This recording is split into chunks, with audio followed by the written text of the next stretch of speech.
हिंदी चक्र में आप सभी का स्वागत है और मैं अभिजीत कुमार। आज की खास बातचीत में हमारे साथ मौजूद हैं रश्मित सिंह जी, जो कि एक युवा उद्यमी है।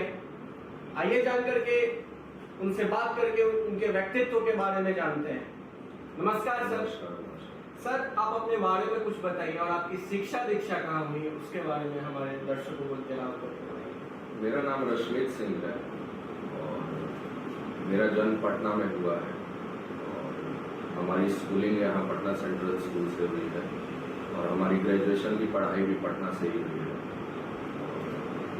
हम मीठापुर के रहने वाले हैं और हमारे फादर वगैरह, हमारे दादाजी और हमारे फादर बिजनेस फैमिली से बिलोंग करते थे और उन्हीं के बिजनेस को आगे बढ़ाने के चलते हम भी व्यवसाय में ही है। हमारा लकड़ी का व्यवसाय है पटना में और हमने अपनी पढ़ाई पूरी करने के बाद अपने बिजनेस को आगे बढ़ाने के लिए हम भी अपने बिजनेस को बढ़ाएं। अच्छा, आपकी प्राइमरी और स्कूलिंग शिक्षा कहाँ से हुई सर? पटना से ही। पटना में किस? पटना में पटना सेंट्रल स्कूल से। और सेंट्रल स्कूल के बाद आपने हाई स्कूल कहाँ से की? हमने 12th तक वहीं पर पढ़ाई की हमने और उसके बाद हमने पटना के जाकिर हुसैन इंस्टीट्यूट से ग्रेजुएशन की पढ़ाई। सर, ये पढ़ाई करते हुए, पढ़ाई के बाद आप उद्यमिता के क्षेत्र में, बिजनेस के क्षेत्र में किस तरीके से आए? बिजनेस के क्षेत्र में आने का मेन कारण था कि हमारी फैमिली जो है वो बिजनेस फैमिली है। हमारे दादाजी एवं हमारे फादर दोनों बिजनेस में ही शुरू से लगे हुए थे। तो एक बिजनेसमैन के फैमिली के लिए एवं उनके बच्चों के लिए सबसे अच्छा रहता है कि वो अपने फैमिली के बिजनेस को आगे बढ़ाएं। तो इसीलिए हमने पढ़ाई कंप्लीट करने के बाद इसी व्यवसाय को आगे बढ़ाने का सोचा एवं इसी व्यवसाय में लगे। हमारा व्यवसाय मूल रूप से लकड़ी का व्यवसाय है, टिम्बर का काम है हमारा और जो कि अभी हमारा यहाँ NH30 बाईपास पर हमारी मिल अवस्थित है। सर, एक प्रश्न मैं आपसे ये जानना चाहूँगा कि आपका फैमिली बैकग्राउंड बिजनेस क्लास का रहा है। सर, उन युवाओं के बारे में आप क्या संदेश देंगे जिनकी फैमिली बैकग्राउंड बिजनेस की नहीं रही है? उन्हें उद्यमिता के क्षेत्र में आने में क्या क्या चुनौतियाँ आ सकती हैं? देखिए, जैसा कि बिहार का सिनेरियो है, बिहार का जो माहौल है, यहाँ के जो भी युवा है वो ज़्यादातर सरकारी नौकरियों के प्रति ज़्यादा अलाइंड है। वो अपनी पढ़ाई पूरी करने के बाद चाहे वो बैंकिंग की तैयारी हो या वो UPSC की तैयारी हो या वो स्टेट सर्विसेज की तैयारी हो, किसी भी तरह की सरकारी नौकरी के प्रति उनकी जागरूकता ज़्यादा रहती है। वो बिजनेस के बारे में जरा भी दिमाग नहीं लगाते हैं, उनसे सोचते नहीं हैं। युवाओं को लगता है कि बिजनेस में बहुत ज़्यादा रिस्क है। बात तो सही है, बिजनेस में रिस्क तो है, लेकिन रिस्क तो हर क्षेत्र में है। अगर कोई लड़का तैयारी करता है नौकरी की तो वहाँ भी कोई गारंटी नहीं है कि नौकरी आपकी लगेगी या नहीं। 1000 वैकेंसी निकलती है, उसके लिए 5 लाख लड़के एप्लीकेशन देते हैं, तो रिस्क तो वहाँ भी है। और जहाँ तक कि लोगों की मानसिकता का सवाल है, वो बिहार में ज़्यादा सरकारी नौकरी के प्रति ही अलाइंड है। उसके अलावा जो सरकारी नौकरी नहीं करना चाहते हैं वो बिहार से बाहर जाकर किसी न किसी प्राइवेट MNCs में या किसी प्राइवेट कंपनी में, IT कंपनी में या किसी भी तरह के सॉफ्टवेयर डेवलपर कंपनीज में वो जॉब करते हैं और मनमानी सैलरी पाते हैं, जो कि बिहार में संभव नहीं है। सर, जैसे कि भारत के सरकार ने मेक इन इंडिया का प्रोजेक्ट युवा उद्यमियों के लिए जारी किया है और भारत में ऐसा कहा जाता है कि भारत का दिल और भारत का जो वो बेस है, रूट है, वो गाँव में बसता है। तो क्या आप कभी गांव की ओर जाने का कोई प्रोग्राम बना रहे हैं? गांव की ओर, रूरल बिजनेस की ओर क्या आपका कोई ध्यान है? देखिए, जहाँ तक गांव का सवाल है, हम लोग शुरू से शहर में रहे। हमारा जन्म पटना शहर में हुआ है और हम शुरू से पढ़ाई लिखाई भी हमारी पटना शहर में हुई। तो गांव के प्रति ऐसा हमारा कोई जाने का तो अभी तक तो कोई विचार नहीं है, लेकिन अगर इन फ्यूचर अगर कोई वैसा सरकारी योजना आती है या आप रूरल क्षेत्र में विलेज एरियाज में अगर कोई यूनिट लगाते हैं या कोई व्यवसाय करते हैं तो आपको उस क्षेत्र में लगाने के लिए कोई सरकार की तरफ से लाभ मिलेगा, सरकार की तरफ से अगर सपोर्ट दिया जाए तो हम उससे विचार करें, लेकिन अभी तक तो वैसा कोई विचार नहीं। सर, आप जिस कम्युनिटी से हैं, सिख कम्युनिटी से, इस कम्युनिटी में ऐसा कहा जाता है कि सरदार ज़्यादातर बिजनेस क्लास ही होते हैं, बिजनेसमैन ही होते हैं, तो ये कॉमन है या इसके पीछे क्या क्या कारण हो सकता है? देखिए, कारण ऐसा नहीं है, ये पहले ये सोच थी, लेकिन आप आज के सिनेरियो में उससे जब जोड़ के देखिएगा तो आप पाइएगा कि बहुत से सिख कम्युनिटी के लड़के एवं लड़कियां जो है वो आज के समय में यूपीएससी भी कंप्लीट कर रहे हैं और उसके बाद बैंकिंग सर्विसेज में भी जा रहे हैं, एनडीए में भी जा रहे हैं, नेवी में सिख कम्युनिटी के लड़कों का अच्छा खासा योगदान है, एयरफोर्स आप देख लीजिए या सीआईएसएफ देख लीजिए, जिस तरह के भी बड़े बड़े आर्म फोर्सेज हैं या जो भी गवर्नमेंट सर्विसेज हैं वो सिख कम्युनिटी के बच्चों का अब धीरे धीरे सर्विसेज के प्रति रुझान हो रहा है। लेकिन बिहार के संदर्भ में आपका कहना ठीक है कि बिहार के जो भी युवा हैं वो सिर्फ और सिर्फ सिख कम्युनिटी के जो भी हैं वो बिजनेस ही कर रहे हैं। इसके पीछे कारण ये है कि यहाँ पर एक तो जॉब और सर्विसेज बहुत कम है, प्राइवेट जॉब्स भी नहीं है, सरकारी नौकरियाँ में तो बहुत लिमिटेड हैं, वैकेंसीज निकलती हैं, बहुत लिमिटेड क्वांटिटी में निकलती हैं, तो लोगों की मजबूरी है, अगर सरकारी नौकरी या प्राइवेट नौकरी नहीं मिलेगी तो अपना रोजगार और अपना कमाने का जरिया क्या है, तो उनके साथ मजबूरी है बिजनेस करना। और शुरू से सिख कम्युनिटी के लोग बिजनेस करते आए हैं, तो जिनका भी बिजनेस है अगर वो अच्छा चल रहा है तो उनके घर के बाल बच्चे सोचेंगे कि हम बिजनेस को ही आगे बढ़ाएं, ना कि दूसरे फील्ड में।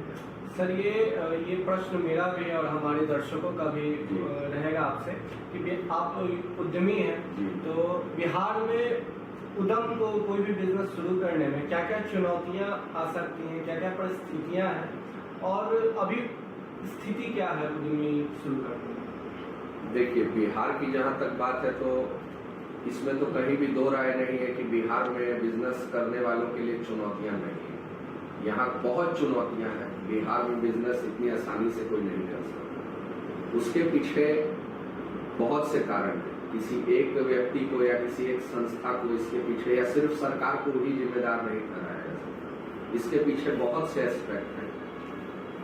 हमारे माननीय मुख्यमंत्री जी जो हैं वो तो काफी योजनाएं ला रहे हैं कि बिहार बढ़े, बिहार विकास करे, और काफी योजनाएं उन्होंने लॉन्च भी की है।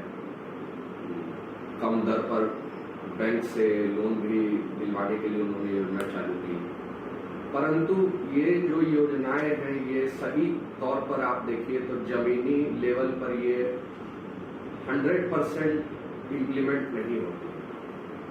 इम्प्लीमेंटेशन का जो परसेंटेज है वो बहुत कम है।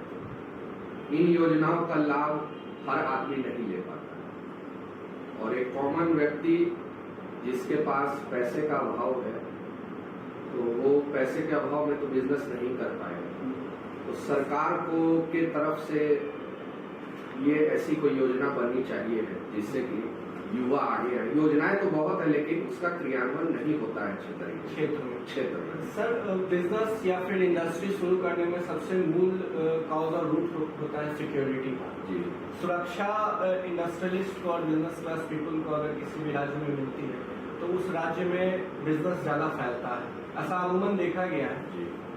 तो बिहार में लॉ एंड ऑर्डर की क्या स्थिति है, बिजनेस क्लास पीपल के लिए आप सोचते हैं कैसी है? देखिए, बिहार में लॉ एंड ऑर्डर की तो जहाँ तक बात की जाए तो हम लोग जैसा जानते हैं कि बिहार जो है वो हिंदुस्तान की 3rd मोस्ट पॉपुलेटेड स्टेट है, यहाँ की आबादी बहुत ज़्यादा है। और जहाँ तक लॉ एंड ऑर्डर की बात है तो क्राइम हर स्टेट में होता है, ऐसा नहीं है कि हमारा बिहार ही है जो जहाँ क्राइम हो रहा है, लेकिन यहाँ पर क्राइम का जो रेशियो है वो कुछ ज़्यादा है दूसरे स्टेट्सों की तुलना में। लॉ एंड ऑर्डर तो हर जगह कम ज़्यादा चलता है, लेकिन सबसे बड़ी बात है कि सरकार की इच्छा शक्ति होनी चाहिए है बिजनेस मैन को प्रमोट करना। कभी आपको प्रॉब्लम हुई सर? जी, बहुत परेशानियां बहुत हुई कि आपको लगा हो कि मुझे बिजनेस करने में खतरा ये है? बहुत समस्या है। खतरा नहीं, ऐसे कोई क्रिमिनल से कोई खतरा नहीं, ऐसे कोई सरकारी तंत्र से ऐसा कोई खतरा या कभी किसी पब्लिक से ऐसा कोई खतरा हमें नहीं मिला। जो भी है सब सपोर्टिव ही है, लेकिन कुछ कभी कभी ऐसी कुछ बातें हो जाती हैं जिससे कि आपका मोटिवेशन लेवल जो है और जो डेडिकेशन से आप बिजनेस कर रहे हैं, तो कभी कभी मन में आता है कि नहीं, बिहार में करना ही बिजनेस बेकार है, तो किसी दूसरे स्टेट में चलो, गुजरात चलो, राजस्थान चलो, यूपी चलो। एक से एक है, नोएडा है, ग्रेटर नोएडा है, हमारे पंजाब में ही है, हरियाणा, आपको लुधियाना है, जलंधर है, अमृतसर है। सर इसका मेन कारण आप किस चीज़ को समझते हैं जो ऐसे डिमोटिवेशन आपको कभी कभी आती है कि काश मैं दूसरी जगह होता तो ज़्यादा बेहतर कर पाता? देखिए, बिहार में हमने आपको पहले भी सवाल में बताया कि हमारे मुख्यमंत्री जी जो हैं वो बहुत ब्रॉड माइंडेड है और बहुत फार साइटेड है। वो बहुत विजन अच्छा लेके चलते हैं और वो अपने विजन के अनुसार प्लान्स पॉलिसीज तो बहुत अच्छी बना रहे हैं कि हर वर्ग के लोग, 7 निश्चय बना, आप देख लीजिए, 7 निश्चय उठा के इसमें हर वर्ग के लोगों के लिए सब कुछ है, स्टूडेंट के लिए, बिजनेसमैन के लिए भी है। तो लेकिन वो योजनाएं जो है उसका लाभ जो है वो एक कॉमन आदमी तक नहीं पहुंचता है, जो कि मैंने पहले भी आपको कहा। कुछ सरकारी तंत्र में कुछ ऑफिसर्स ग्रेड के भी अच्छे पदों पर भी कुछ लोग ऐसे बैठे हुए हैं जो कि सरकार की योजनाओं को पूरा करने में बहुत बड़ा बाधक का काम कर रहे हैं। हमारा अपना एक्सपीरियंस है, हमारे साथ अपने भी कुछ घटनाएं घटी इन 4-5 सालों में, जो कि मैं वो भी आपसे आगे शेयर करूंगा। सर इसी में एक प्रश्न आपसे ये करना चाहूँगा सर कि बिहार में बिजनेस करने में और बिहार के बाहर के राज्यों में बिजनेस करने में व्यवहारिक अंतर क्या है? देखिए, व्यवहारिक अंतर की जहाँ तक बात है, मैंने तो पहले भी कहा कि बिहार में बिजनेस करना नो डाउट बहुत टफ है, क्योंकि हम बिजनेस कर रहे हैं, हम उस चीज को अच्छे से समझ रहे हैं। दूसरे राज्यों में सरकार बिजनेसमैन को बिजनेस करने के लिए सब्सिडाइज्ड रेट्स पर जमीन उपलब्ध कराती है, लंबे पीरियड के लिए जमीन को लीज पर दिया जाता है, इंडस्ट्रीज को लगाने के लिए सब्सिडाइज्ड रेट्स पर इंडस्ट्रियल शेड्स अवेलेबल कराए जाते हैं, डेडिकेटेड इंडस्ट्रियल एरिया डेवलप किए जाते हैं, आईटी जोन डेवलप किए जाते हैं, स्पेशल इकोनॉमिक जोन आपने सुना होगा, जो अभी हमारे यूपी के मुख्यमंत्री हैं जो वो बना रहे हैं अभी नोएडा में। तो उस स्तर पर बिहार में क्यों नहीं वो हो सकता है? क्या बिहार में लोग नहीं है? क्या बिहार के लोगों की सोचने समझने की शक्ति दूसरे राज्यों के लोगों से कमजोर थोड़े ना है? आज आप इतिहास उठाइए, आप अभी का भी अगर चार्ट उठाइए तो आपको पता चलेगा कि बिहार के IAS IPS या जो भी बड़े पदों पर हैं वो आपको पूरे इंडिया में हर जगह मिल जाएंगे, चाहे वो डॉक्टर्स हो, चाहे वो इंजीनियर्स हो, चाहे वो बिजनेसमैन हो, चाहे वो IAS IPS हो। तो बिहार के लोगों में क्षमताएं बहुत है, मगर उन्हें माहौल नहीं वैसा मिल पाता है कि वो अपनी क्षमताओं को प्रूव करें। बिहार में इंडस्ट्रियल जोन है ही नहीं, और जहां है भी तो वो इनऑपरेटिव है, वो काम ही नहीं कर रहे हैं। दूसरे राज्यों में आप गुजरात चले जाओ, आप समुद्र के किनारे आप देख लो, इंपोर्ट एक्सपोर्ट का बहुत बड़ा हब है। ठीक है, आप कहते हैं कि हमारी स्टेट लैंड लॉक्ड स्टेट है, यहाँ पर समुद्र नहीं है, यहाँ पर बड़ा ओशियन से हम लोग नहीं सटते हैं, लेकिन बिहार जहाँ पर है, बिहार जैसे और भी बहुत से स्टेट्स है ना, मध्य प्रदेश भी तो है, वो भी तो लैंड लॉक्ड स्टेट है, छत्तीसगढ़ भी तो लैंड लॉक्ड स्टेट है, पंजाब भी तो लैंड लॉक्ड स्टेट है, यूपी भी तो लैंड लॉक्ड स्टेट है। सर बिहार के युवा ज्यादा से ज्यादा उद्यम में है, बिजनेस कैच बिहार के युवा सर उद्यम के क्षेत्र में, बिजनेस में, कॉर्पोरेट में, इंडस्ट्री में ज्यादा से ज्यादा है, इसके लिए क्या करना? देखिए, इसके लिए तो युवा तो चाहते हैं कि बिहार से बाहर ना जाए। कोई भी व्यक्ति ये नहीं चाहेगा कि हम अपने घर से दूर रह के नौकरी करें या कहीं रोजगार करें, किसी के अधीन रह के काम करें। हर व्यक्ति का यह सपना रहता है कि हम जहाँ पैदा हुए हैं हमारा घर वहीं हो, रहन सहन का ढंग अच्छा हो, हम वहीं रहें अपने परिवार के लिए।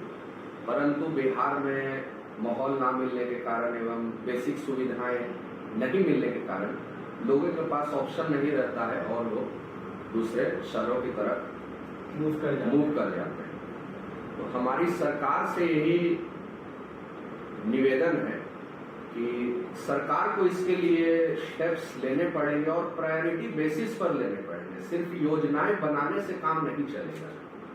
मैं किसी पॉलिटिकल पार्टी से एफिलिएशन नहीं रखता हूं, तो मैं एक नॉर्मल बिजनेसमैन, एक कॉमन बिजनेसमैन और एक कॉमन मैन होने के नाते मैं जानता हूं कि लोगों को कहां कहां दिक्कत आती है, क्योंकि मैं भी उस क्षेत्र से बिलोंग करता हूं। सरकार को कहीं ना कहीं योजनाएं बनानी होगी, दूसरे राज्यों के तर्ज पर इंडस्ट्रियल जोन डेवलप करने होंगे। बिहार में 38 जिले हैं, 38 जिलों में से 37 जिलों के लोग वो चाहते हैं कि हम पटना में आके बसे, पटना में रहें, क्योंकि दूसरे जिलों की तुलना में बिहार का इंफ्रास्ट्रक्चर थोड़ा सा अच्छा है।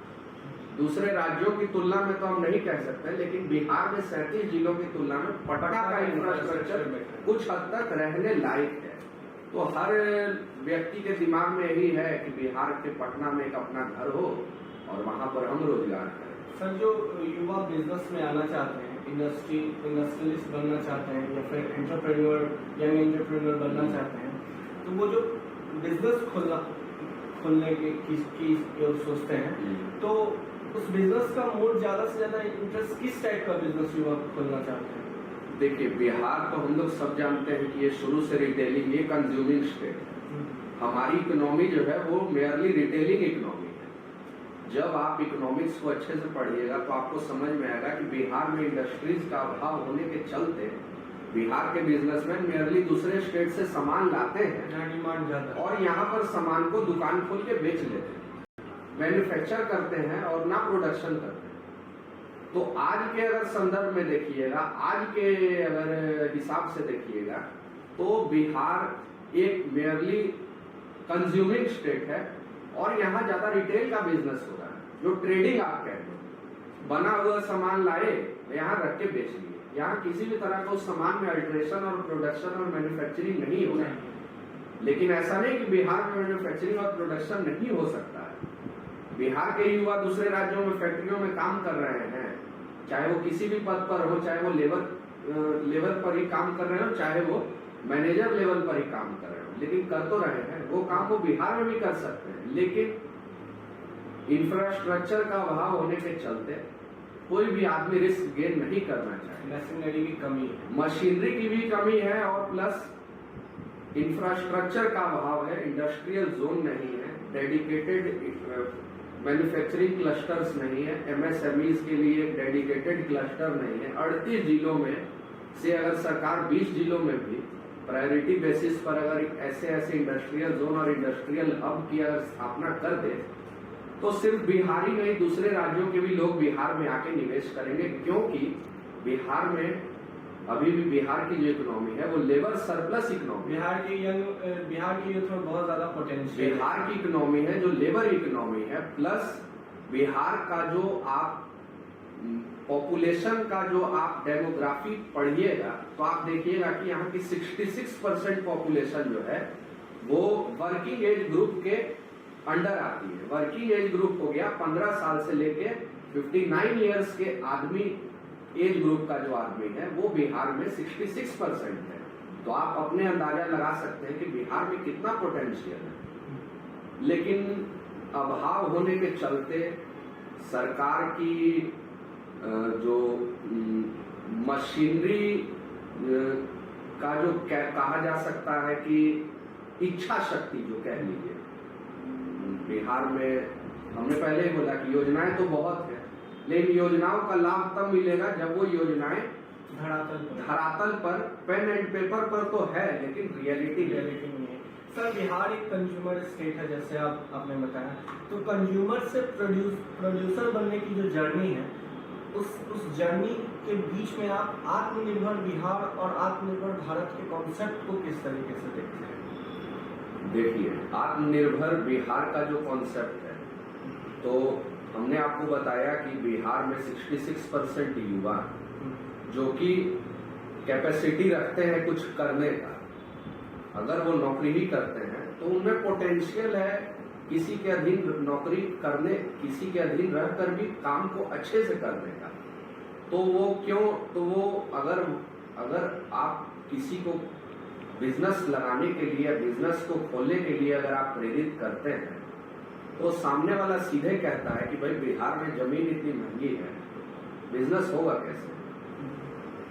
बात भी सही है।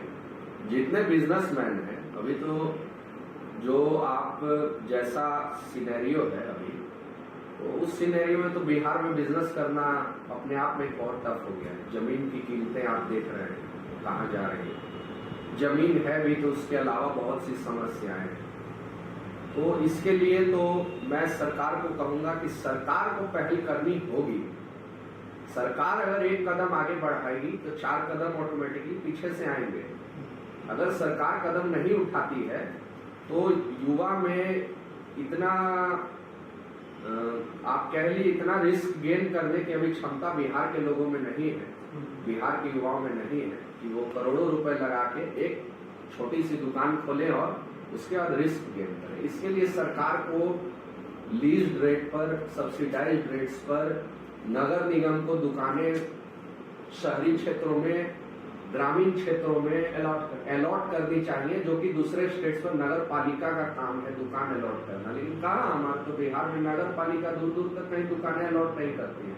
सरकार टैक्स लेती है, लेकिन आपको उस टैक्स का, बिहार में आप टैक्स देते हैं लेकिन वो टैक्स बेकार है। आपको महसूस होगा कि उस टैक्स का आपको कोई भी बेनिफिट नहीं है। सर, चलते इस खास बातचीत में आखिरी के पड़ाव में एक प्रश्न है आपसे, क्या बिहार के युवाओं को बिजनेस के क्षेत्र में, उद्यमिता के क्षेत्र में क्या संदेश देना चाहेंगे? बहुत संक्षेप में आपसे जानना चाहते हैं। देखिए, बिहार के, मैंने तो पहले भी कहा कि बिहार के युवा जो हैं वो मेहनत से नहीं भागते हैं, चाहे वो किसी भी क्षेत्र में हो। मेरा उनसे यही संदेश है कि नौकरी अगर आप करते हैं तो आप दूसरे के लिए करते हैं। आप प्राइवेट जॉब भी करते हैं तो आप दूसरे के लिए करते हैं, आपको एक लिमिटेड उसके लिए सैलरी मिलती है। मगर जब आप बिजनेस करते हैं तो आप कई लोगों को रोजगार देते हैं। आप नौकरी करते हैं तो आप स्वयं रोजगार लेते हैं, लेकिन अब जब आप बिजनेस करते हैं तो आप दूसरों को भी रोजगार देते हैं। ठीक है, अगर आप बिजनेस करते हैं तो ये बात सही है कि इनिशियल स्टेज में बिजनेस लॉस में भी जाते हैं और बिजनेस चालू करने के कुछ सालों तक आपको बहुत अच्छा खासा स्ट्रगल करना पड़ता है, उसे समय देना पड़ेगा। परंतु जब लेटर स्टेजेस में आप देखिएगा, जब 2, 4, 5 साल हो जाएंगे, तब आप महसूस कीजिएगा कि नहीं, ये डिसीजन मेरा अच्छा था। मेरी युवाओं से यही रिक्वेस्ट है कि आप लोग ज्यादा से ज्यादा अपना स्वयं का रोजगार करने के प्रति अपनी सोच रखें, क्योंकि इस क्षेत्र में, व्यवसाय के क्षेत्र में संभावनाएं बहुत अधिक है। अगर आपका बिजनेस चलने लगेगा तो फिर आप एक स्टेट तक आप सीमित नहीं रहिएगा। अगर आपका बिजनेस चलने लगेगा तो आप दूसरे राज्यों में भी अपने बिजनेस को फैला सकते हैं। परंतु जहां जॉब की बात होगी तो आप जॉब में वैसा नहीं कर सकते। जॉब में पैसे भी लिमिटेड हैं और प्लस आपको दूसरे राज्यों में जाके करनी होगी, अपने परिवार से दूर जाना होगा, अपने घर से दूर जाना होगा, अपने सर्कल, अपने यार दोस्त जो भी आपके स्कूली समय के साथी हैं, आपको उनसे दूर जाना, आपको अकेले जाके जॉब करनी। परंतु अगर आप बिजनेस करते हैं तो आप उन सब के बीच में रह के ये सब काम कीजिएगा, आपको उसकी भी समस्या नहीं आएगी। थोड़ा सा रिस्क तो है, परंतु रिस्क के बगैर कोई काम भी नहीं है। आप जॉब के लिए ही अप्लाई करते हैं, आप सिविल सर्विसेज की तैयारी करते हैं, तो कोई गारंटी नहीं है कि आपकी नौकरी हो जाएगी। 5 साल 10 साल कितनों की नहीं भी होती है, तब आपके अटेम्प्ट्स खत्म हो जाते हैं। आखिरी में फिर आप घूम फिर के प्राइवेट जॉब या छोटा मोटा, तो एक सही एज रहते हुए 24 साल 25 साल के एज ग्रुप के जो लोग हैं, मेरी उनसे यही रिक्वेस्ट है कि आप ज्यादा से ज्यादा लोग बिजनेस के प्रति जाइए, बिजनेस के प्रति अपना झुकाव दिखाइए, क्योंकि बिजनेस अगर आप करते हैं तो उसमें अपार संभावनाएं हैं। जैसे कि सर ने कहा कि बिजनेस में रिस्क है, तो एक महान कविता का एक मुहावरा है कि जहाँ रिस्क है वहीं इश्क है। तो धन्यवाद सर हमें अपना मूल्यवान वक्त देने के लिए। और आज के खास बातचीत में हमारे साथ मौजूद थे रश्मीत सिंह जी, जो कि एक युवा बिजनेसमैन है। इनका सॉमिल है अपना। आगे के संस्करण में हमारे साथ बने रहने के लिए हमारे चैनल के साथ जुड़े रहें। अगर इसे आप फेसबुक पेज पर देख रहे हैं, हमारे पेज को लाइक करें, और इसे यूट्यूब पे देख रहे हैं तो हमारे चैनल को सब्सक्राइब करना और बेल आइकन को दबाना ना भूलें। Keep supporting. Thank you.